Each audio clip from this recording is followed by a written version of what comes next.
Coming up next on The Voice of Alabama Politics, the V-Team takes a look at gay marriage, now available in the heart of Dixie. Also, driver's license fees in the state are up, and out of sight. And Speaker Mike Hubbard has a covert plan to take over the state's Republican Party. Who does he think he is? Caesar? I came, I saw, I corrupted? All this and much, much more coming up next on The V. The Voice of Alabama Politics with your host, Bill Brett, and the V-Team with Claire Austin, Susan Britt, Jack Campbell, Baron Coleman, Charlana Spencer, and special reports with Jonathan Barbie. Now, the #1 political show in Alabama, The V.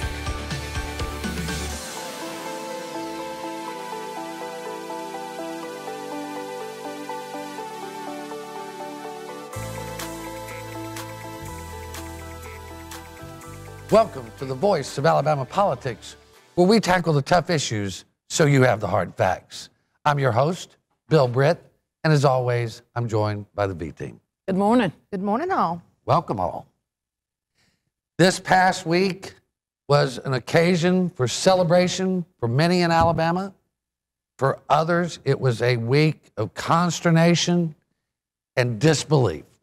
But gay marriage has come to Alabama. Some of our 67 probate judges have refused to issue marriage license. This has caused some grief, and it has caused a lot of name calling and threats. Baron, can you break it down for us? Yeah, I don't know. I mean, I think you did a pretty good job right there breaking it down. Judge Jenny Grenade issued the order, and a lot of the probate judges disregarded what she had to say. And I think midweek last week, it was probably in the neighborhood of around 50 or so probate judges were still not issuing licenses to same-sex couples. Many of those not issuing licenses to any couples because they're confused, they're waiting on guidance. This is one of those situations where I would not want to be a probate judge. Susan, you've looked at this issue. I know Roy Moore, Chief Justice Roy Moore has come out and said that they should not or forbid them from issuing them. Some people have ignored them. What statute are we looking at on this?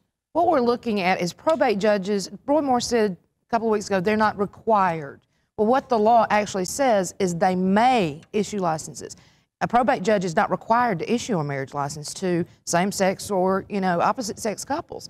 This is a may. So a lot of these probate judges are stepping back and saying, listen, hey, based on this, I just choose not to get involved. Okay. Well, if that's the case, then if I were going down to the probate judge's office and going to get married in Montgomery County, if he decided not to give one, who would I get a license from? Well, that's a good question. And Okay, I think you'd go to Revenue. I think I'd go to Revenue and say, where's my license? There has to be an alternative, but I'm not sure what it is. Jenny Grenade should have thought of before she issued her order, because all she did was strike down the statute and the constitutional amendment defining marriage as between one woman and one man in the state of Alabama. She didn't replace it with anything.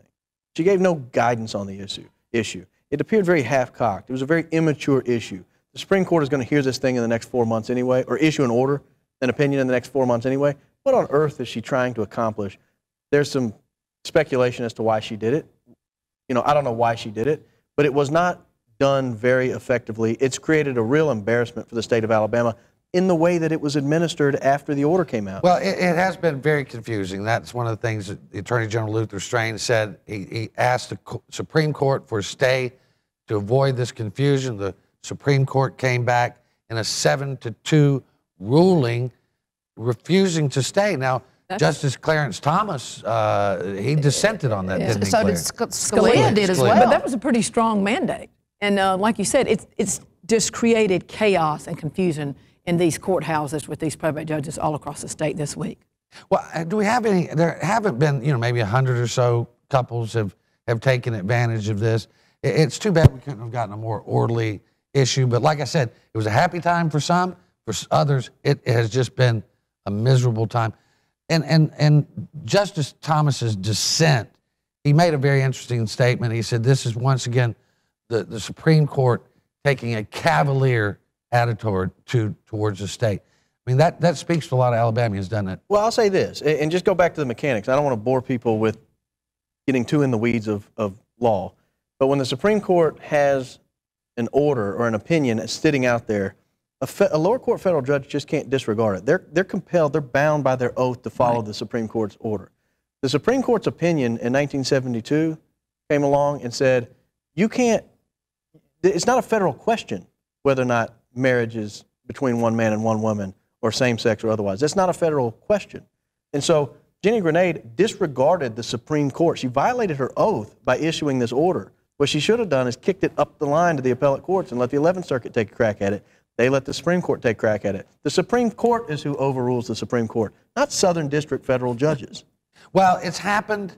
People were celebrating in the street, and a lot of people were behind closed doors griping, other than Judge Moore, Chief Justice Moore. He had a lot to say about it, didn't he, Susan?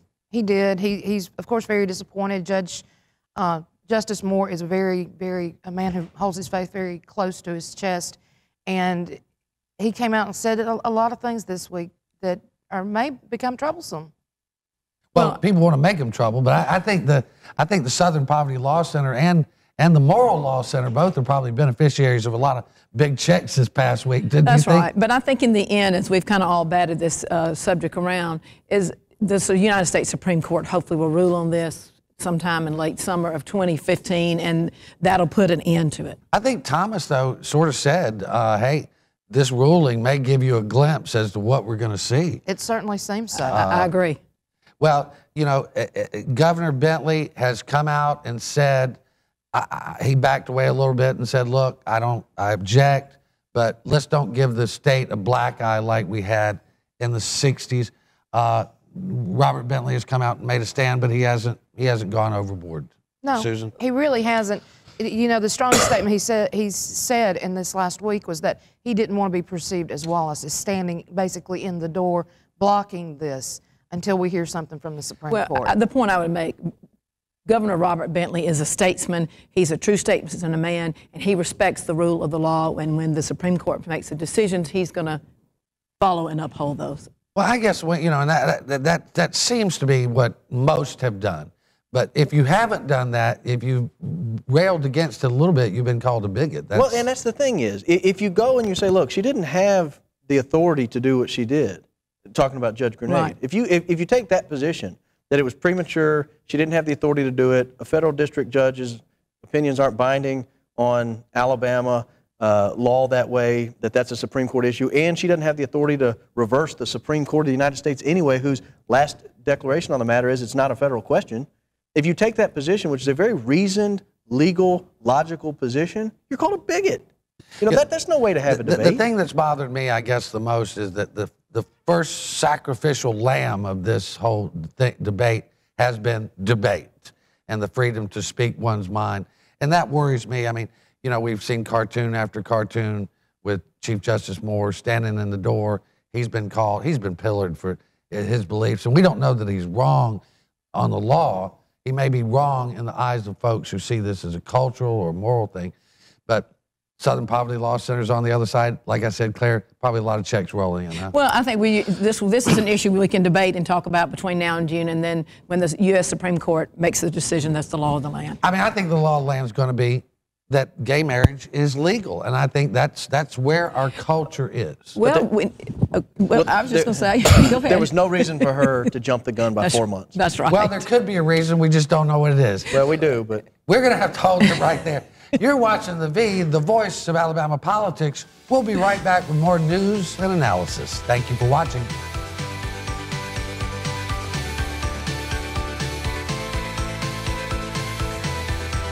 The V is sponsored by Spot On Strategies Group. I teach. I touch the future. I am AEA. I keep the school clean every day for your children. I am AEA. Congratulations on your scholarship. I help children make choices for college and careers. I am AEA. We are AEA.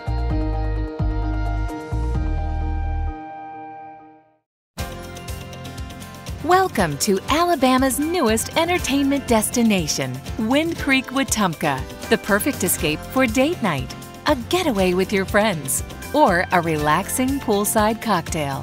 Whether it's a day trip to enjoy the best steak in Alabama or a romantic weekend, the finest Southern hospitality is just a short drive away. Wind Creek, Wetumpka. Find your winning moment.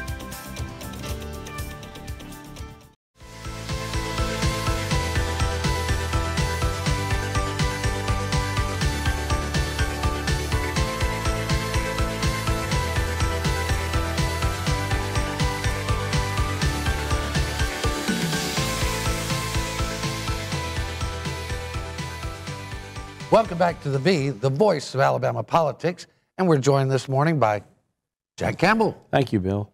Glad to have you, Jackson. Glad to be here, Clarine, Barron. Always.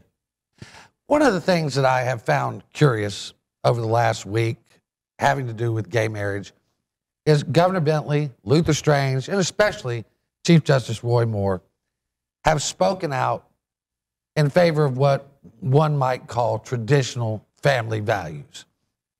On the other hand, the legislative body, especially, I mean, both Democrats and Republicans, but especially Republicans, who ran on a platform of traditional family values, have remained silent.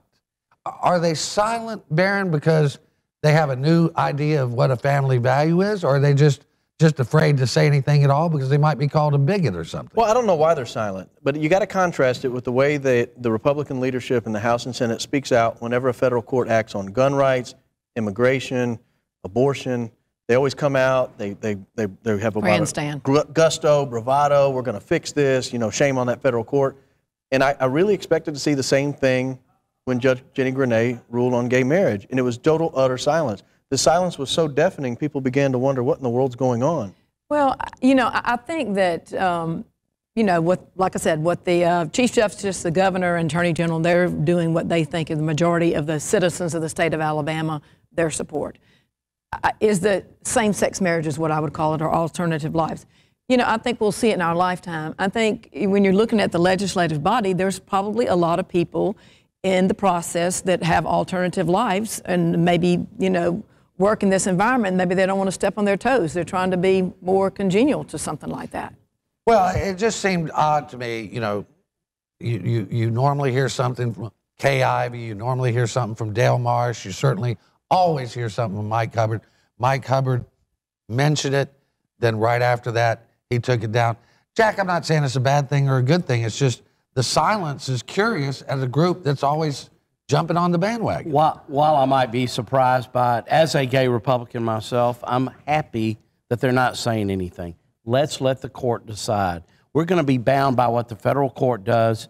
They're going to issue an opinion in June, I'm told, and it's probably going to be the law of the land. So, you know, whether or not you like it or condone it or not, let's everybody take a deep breath, be calm, and see what the court does. And I'm happy nobody's talking about it. Well, there's certainly one side talked about it a lot. There just wasn't much counterbalance. I wonder sometime if our freedom of speech isn't a victim sometimes of this type of action. And whether you agree with the same-sex marriage or disagree with it, I think we should be able to discuss it in an open forum without people being called bigots or evil people. But also, I think, you know, when you talk about the body, you know, there is one openly gay, lesbian member of the House, and she's very open about it. So maybe they're, you know, that could be one thing. But she's talked about this issue, and when she ran on this issue, and Patricia Todd has been very open about this. Well, and two, Tim Cook, the Apple CEO, he gave a speech, got an award at some speech in New York. Mike Hubbard was there listening to the speech, sat in the audience. It was a very pro-gay marriage speech. I've seen a copy of it. You know, he presents Tim Cook, the guy giving the speech, with Speaker of the House cufflinks afterwards. So obviously it's not something he cares deeply about. It may be that the silence is because he doesn't care. Well, and maybe that's it. And maybe Jack's right. We should be happy that for once they're not grandstanding. You know, everybody likes to cite this poll that 81% of Alabamians are against gay marriage. I don't believe that. I'm sorry. I think somebody cooked the numbers on that. And you know, Barron and I talked today about we ought to poll that issue. Yeah, Well, I but it think was that's also- probably a little high. That's from 8 years ago also. A lot has changed in 8 years nationwide. Well, I mean, if you look at it today, I would bet that Republicans that are under 40 probably are fairly liberal on marriage, where if you're over 50, 60, 70, you're not going to be liberal on that. Look, the whole problem with Alabama is not gay marriage, it's economics. And I wish we would get off this social agenda and get on to solving our economic woes. That's how we've been winning races in Alabama. Sure it is. It's a bunch of grandstanded gobbledygob, you know? Well, hey, it goes all the way to the presidential election cycle. You know, am I going to vote for a Republican, somebody that's running for presidential primaries, whether they're pro-life or choice? You know, I have my own personal beliefs, and I'm pro-life, but am I going to ultimately vote against somebody because their choice? The answer to that probably is no, because we need what is best for this nation economically and to get us back on track. And who doesn't have a gay cousin, uncle, brother, certainly. sister, talk show guy? Yeah. You know, I mean, you know. Well, you know I love you. And I was thinking about, Jack, with the new marriage ruling, we should just let it go for now. You and Susan might work out. I spent Valentine's alone. I ain't worried about it, you know. Well, you can always come to my house. Okay, next and subject. Susan, you know, you're talking about fiscal issues. We only got about 2 minutes here, but one of these new streamlining agencies that are streamlining government under the Republican control has raised licenses to 54% of what they used to be. So when you go, Barron, to get your next license, you're going to pay 54% more. Thankfully, thank you, Republican brethren, for that. Excuse me, that is egregious, okay? I'm sorry. It's what they call passing on a user fee to the consumer, and it's nothing but a tax. And I don't blame Spencer Collier, the director of the Alabama Law Enforcement Agency. I don't blame ALEA for maybe needing a little more revenue. You know, the Lord knows their agency is underfunded just like everybody else. What bothers me, though, is not that this particular agency took this particular action. This is a pattern under the Republican leadership. Starve government and make them raise the fees on, and who does it hit? The poor and the middle class.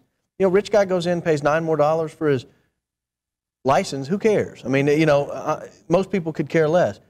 Guy goes in and he doesn't have $9 to spare, but he needs a new license. You know, now you're hitting somebody that matters. Yeah. They need to completely rethink the way we're raising revenue in this state. Stop the user fee nonsense. Admit you guys are just backdoor raising taxes on every Tom, Dick, and Harry in the state of Alabama. Well, this was sort of Governor Wallace's way of doing it, wasn't it, Jack? Yeah, it was. And, you know, you could always say, oh, I never instituted a tax, but this is a tax, like it or not. Yeah. And, you know, it's just more, it's more government instead of less. And I like him when you hear people like Slade Blackwell say, well, we're not going to raise your taxes. We're going to cut government even more. What is there to cut? You call an agency now, you don't get a human on the phone. Look at our roads, look at our bridges, look at our prisons, look at our education system. How much more can we cut? There's clearly been some port projects in the last 4 years for some members and people like that. Those are the kind of things they should cut. We don't want to cut any giveaways, I don't think. Anyway, we'll be right back with more news and opinion. You're watching The V, the voice of Alabama politics. Stay put.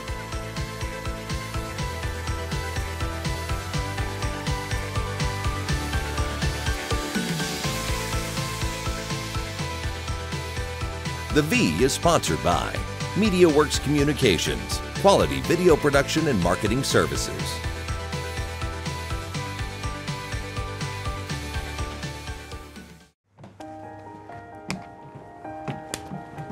I make sure to get your kids to school and home safe every day. I am AEA. I make sure your child receives a healthy meal each day. I am AEA. Thank you, AEA, for protecting our public schools and our futures. We are AEA.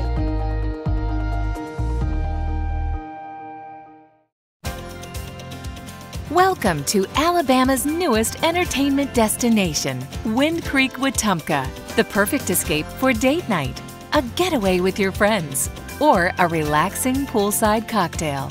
Whether it's a day trip to enjoy the best steak in Alabama or a romantic weekend, the finest Southern hospitality is just a short drive away.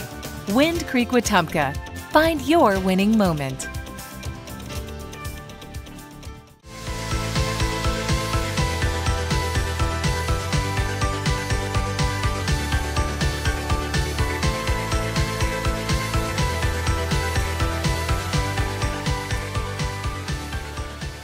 Welcome back to the voice of Alabama politics.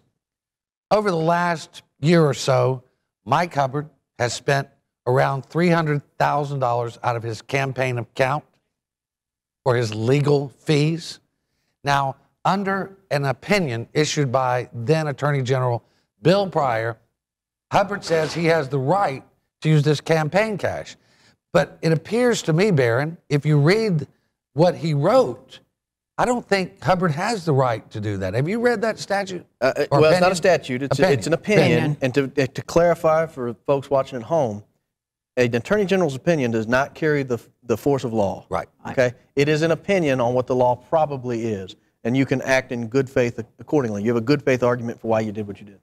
That small technical detail aside, if you look at the opinion itself, it has to be done pursuant to an indictment. That's step one. Step two is related to your time in office, something you've done, some official action you've taken. Right. He was spending these monies long before he was indicted. Was not indicted until October, started spending these monies the previous December. So there's 10 months worth of expenditures before he was indicted.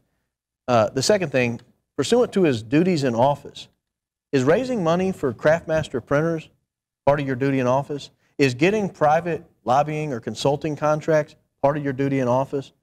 Is directing money from the state party to your own printing company part of your duties in office? No. Nothing he's alleged to have done in there except for one thing. The 23 words in there would be pursuant to his thing in office, and you could even make a good argument there that that's not to do with his office because that was personal gain. Right, because he put the 23 words in to benefit his lobbying client. You know, Jack, but he couldn't have done that had he not been the Speaker of the House. Right. Well, there's no question about that. I mean, Jack, we're looking at 23 felony counts, and he's raised all this money.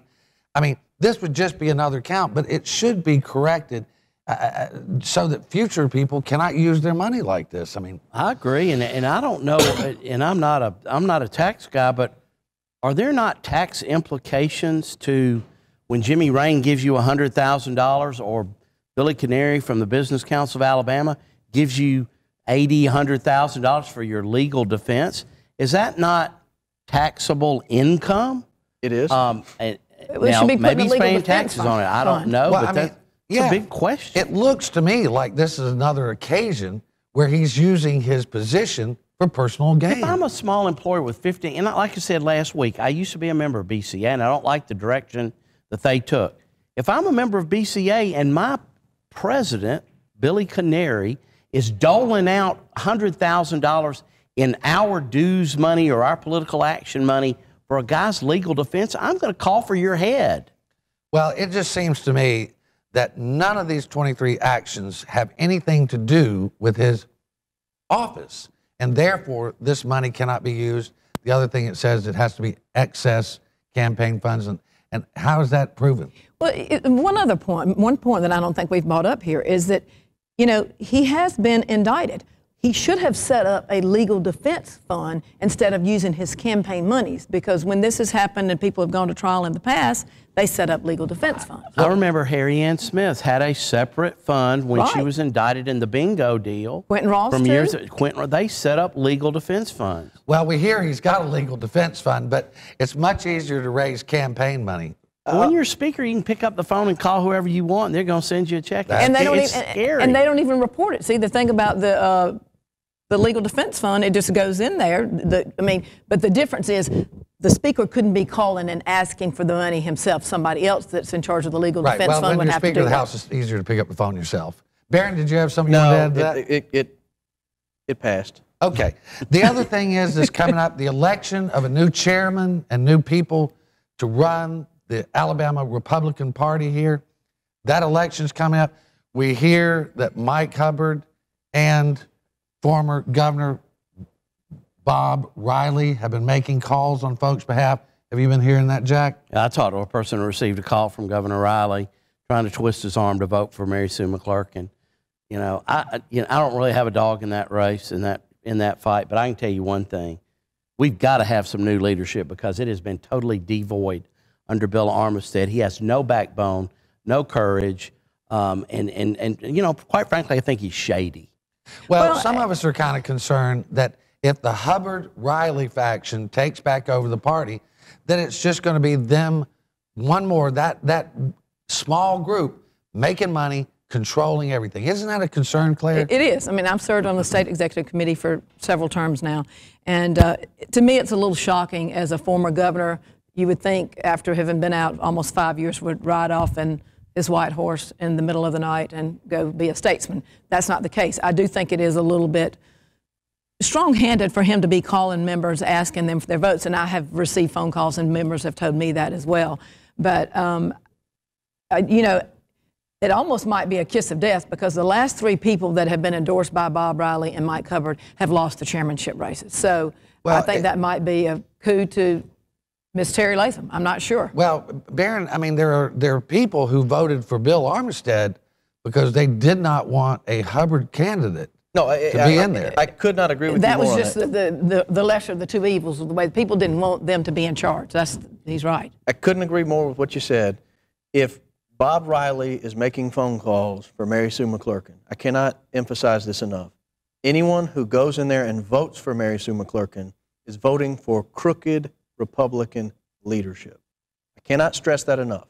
When you have crooks or people alleged to have engaged in crooked behavior, making phone calls on your behalf, and when I say alleged, I mean in the indictment, you need to steer clear of their preferred candidate. There's a reason they want this woman in here. I cannot emphasize enough, if those are the 2 candidates, and I can tell you something needs that to be the next party chair. There was an audit conducted by Bill Armistead of the state party's finances after Mike Hubbard left his chair. Wait a minute, that was before he took over the chairmanship. Well, there was an audit conducted that Bill Armistead took a vote of the steering committee of whether or not to publicly release this audit, and it passed, and he didn't have the courage to release the audit, which I think would have told everything we need to know about the way the state party was run under the Riley-Hubbard leadership. I think he used it as leverage for his own benefit. He did, because he'd promised those to me. He promised other things to me. I think he sat on it for personal gain. He just sat on it and sat on it. He's never given it to the media, probably never will. Well, you know, and just to one point, I like Mary Sue McClurkin. She's been a great legislator. She is a friend, but unfortunately, I think she is being used by the speaker, and she'll have to do what they tell her to do. She'll be a lackey, and they threw her a bone because they didn't give her the chair of the education committee, so this is a bone for her. The Republican Party is doomed if Mike Hubbard and Bob Riley are running it. There's no doubt about that. We're going to have to hold it right there. You've been watching the voice of Alabama politics. You can catch us every day at alreporter.com and every Sunday on your ABC affiliate throughout the state. Have a wonderful Sunday, and thank you for watching.